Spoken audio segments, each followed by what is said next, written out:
Hello and welcome. India's senior virologist, Dr. Shahid Jameel, has quit as the chief advisor to the centre's COVID genome surveillance project. He had recently written a piece in which he said that scientists in India are facing, and I'm quoting here, a stubborn response to evidence-based policy making. In an article that featured in the New York Times this week, Dr. Jameel wrote, "What worries me is that we may not even be able to measure the peak cases accurately. Data shows that testing is increasing at a far slower rate than cases. In this scenario, numbers will reach a plateau, not because case numbers have stopped rising, but because testing capacity will be tapped out." He also said in this article in the New York Times that scientists in India are facing a stubborn resistance to evidence-based policy making. On the 30th of April, over 800 Indian scientists appealed to the Prime Minister demanding access to the data that could help them further study, predict and curb this violence. Decision-making based on data is yet another casualty as the pandemic in India has spun out of control. The human costs we are enduring will leave a permanent scar, he said in his piece. Bharat Biotech has said that its COVID-19 vaccine, Covaxin, has been found to be effective against the coronavirus strains found in the UK and in India. They've cited a study published in the peer-reviewed medical journal Clinical Infectious Diseases, and the Hyderabad-based vaccine major has noted that vaccinations with Covaxin produced neutralizing titers against all key emerging variants tested. This includes B1617 and B117, first identified in India and the UK respectively. And the centre has clarified that bookings already done online or on site for the second dose of the COVISHIELD vaccine won't be cancelled despite the gap after the first being recently extended by the government. Now, while beneficiaries are advised to reschedule the appointments for their next round to some date beyond the 84-day gap now required by the government, they will not be turned back if they choose to go by the slots already allotted to them. A Union Health Ministry order issued on Sunday, however, said that no fresh online or on-site appointments will be done on the CoWIN portal if the gap after the beneficiary's first dose is less than 84 days. It says that the requisite changes have now been made to the portal, and I bet you are wondering if it wasn't already complicated enough. But at least they are better off than those in Jammu and Kashmir, where there have been 0 vaccinations taking place in Srinagar on Sunday. Only 500 people have been vaccinated across 10 districts in the valley, and there are reports of a shortage of the vaccine, and the government says because of a tough corona curfew, that is the reason behind the sharp fall in vaccinations. For the past week, people have been turned away from vaccination centres without a jab. The last batch came 8 days ago. Now there isn't a single dose in Srinagar and several other districts. पिछले कई दिनों से यहाँ पर SDI Sopore में vaccine available नहीं है. हमारी मांग ये, हमने इससे पहले DMO साहब को भी फोन किया, लेकिन उन्होंने फोन उठाने की ज़हमत गवारा नहीं. Officials say 28 lakh people have been vaccinated so far in Jammu and Kashmir. But on Saturday, only 504 doses were administered across 10 districts in the valley. So far, COVID-19 vaccination is concerned, J&K is doing reasonably well. Regarding 45 plus age group, we have already covered 65% of the population, which is much higher than the national average. Though recently, for the last 1 week, we are facing some delay in the vaccine availability. After the spike in COVID cases, a tough lockdown has been enforced in the region. The administration has extended curfew till the 24th of May. Amid massive surge in COVID cases and deaths, there are no vaccines available in Kashmir. Vaccination for all age groups has been stopped because for last 8 days, no supplies have reached the valley. In Srinagar, Nazir Masoodi for NDTV. And an anti-coronavirus drug developed by the Defence Research and Development Organization is going to be launched tomorrow, that is on Monday, with the Union Defence Minister distributing around 10,000 doses to some hospitals in the national capital. The drug is called 2-deoxydiglucose or 2DG. It was developed by a DRDO lab in collaboration with the Hyderabad-based pharma giant Dr. Reddy's Laboratories. The Drug Controller General of India, the DGCI, that's the country's top drug regulator, has approved this medicine for emergency use. Meanwhile, Maharashtra has now logged a record high of 974 COVID deaths in the last 24 hours, 34,389 fresh cases in the last 24 hours, a case fatality rate of 1.52% and a positivity rate of 17.2%. Mumbai has reported 1,544 fresh cases, 60 deaths, 22,000 tests at least conducted with a positivity rate of 6.8%. And as reports of deaths continue to come in from all over the country, now increasingly horrific visuals of a lack of dignity in death. Take a look at this coming in from Nalanda in Bihar, where a COVID victim's body is taken to a crematorium in a municipal corporation cart. The video that has come to light here is from the 13th of May. The villagers here allege that the corporation took 16,000 rupees to take this body and cremate this in this municipal cart. According to the guidelines issued by the state, if the victim's relatives do not cremate the body, the administration is supposed to do so. Well, coming on the heels of those images of bodies, bloated bodies being found floating in the Ganga river, the centre today directed Uttar Pradesh and Bihar to prevent the dumping of dead bodies in the Ganga and its tributaries and focus on their safe disposal and a dignified cremation. This, of course, after corpses were seen floating in these rivers following a spurt in the number of coronavirus cases in these two states. At a review meeting conducted this weekend, the centre said the dumping of dead bodies of partially burnt or decomposed corpses in the Ganga and its tributaries has recently been reported, which they said was most undesirable and alarming.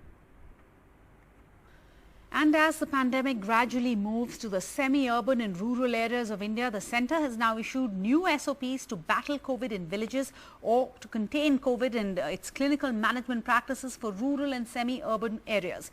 Village-level surveillance, teleconsultation with community health officers and training and rapid antigen testing are among the several areas of focus in the centre's new SOPs to battle COVID. It's important, the SOPs suggest, to ensure that community-based services and primary health infrastructure in these areas are equipped to manage infections. It says that symptomatic cases can be triaged at the village level by teleconsultation with community health officers, and cases with comorbidities and low oxygen saturation should be sent to higher centres. And the severe cyclonic storm Tauktae that is hovering over east central Arabian Sea has moved nearly northwards with a speed of about 9 kilometers per hour during the past 6 hours and has intensified into a very severe cyclonic storm. That's what the IMD has said, and that it's likely to intensify further during the next 12 hours. Cyclone Tauktae making an impact in Goa and South Konkan. Heavy rains accompanied by strong winds lashed the region, and the cyclone is expected to move northwards towards Gujarat.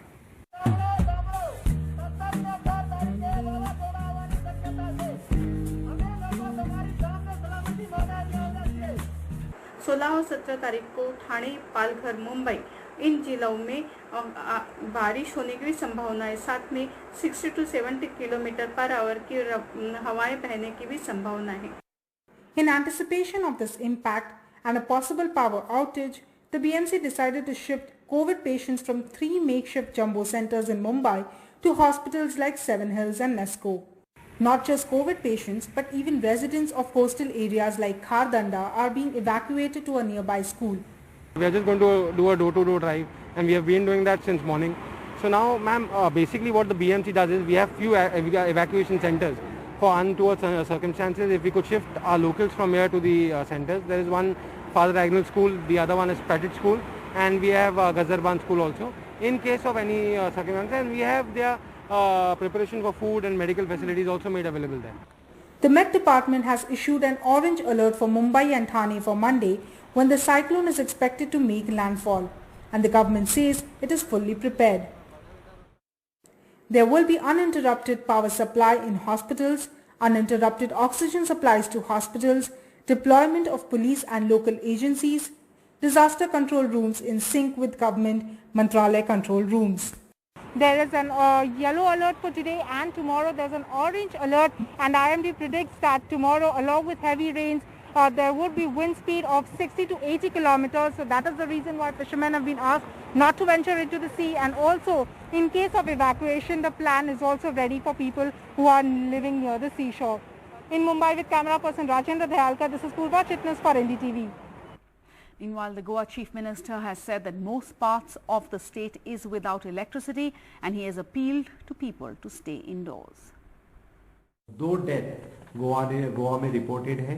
एक death north Goa में है. एक लड़के की death हो चुकी है. एक पेड़ उसके माथे पे गिरा, इसलिए डेथ हो चुकी. द सेकंड डेथ जो स्कूटर पे 2 लोग जा रहे थे, इलेक्ट्रिकल पोल उन पे गिर के वो अस्पताल में जाते वक्त एक की डेथ हो चुकी. Welcome back. Now, leaders of opposition parties have hit out at the centre over reports of several people being arrested in Delhi for putting up posters critical of the government's handling of the coronavirus crisis. Arrest me too, the Congress's Rahul Gandhi tweeted as he posted the original, apparently offending poster that led to the arrests. It read, "Modi ji, why did you send vaccines meant for our children abroad?" At least 17 people have been arrested by the Delhi police over these posters that have come up over the past few days in the capital criticizing Prime Minister Modi's handling of the coronavirus pandemic.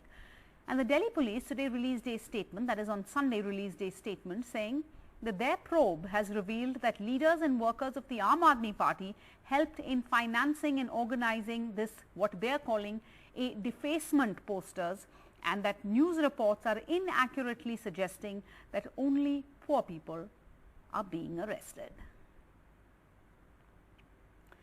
And finally, 3 of Delhi's iconic buildings, which have been symbols of India's history and culture, the National Museum, the National Archives Annex Building and the Indira Gandhi National Centre for the Arts, are set to be demolished, all part of the government's Central Vista project.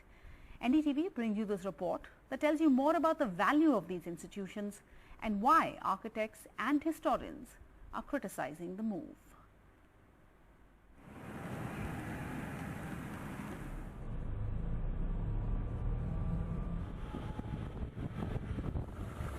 As Delhi gets a facelift as part of the government's Central Vista project worth 20,000 crore rupees, other Delhi institutions are set to be demolished.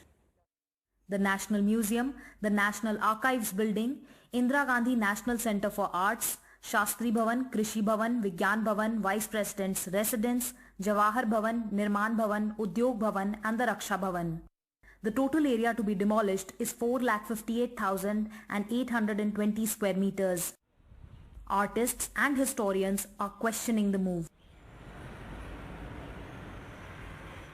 The National Museum holds thousands of invaluable original sculptures, rare idols, priceless coins, paintings and jewelry that connect several points of political and cultural history.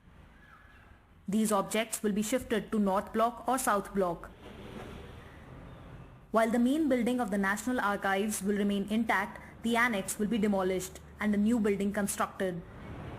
The archival records kept here include 45 lakh files, 25,000 rare manuscripts, over a lakh maps and 1.3 lakh Mughal documents.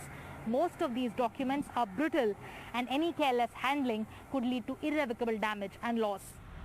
The Indira Gandhi National Centre for Arts holds a rich collection of heritage pieces, manuscripts and an impressive library.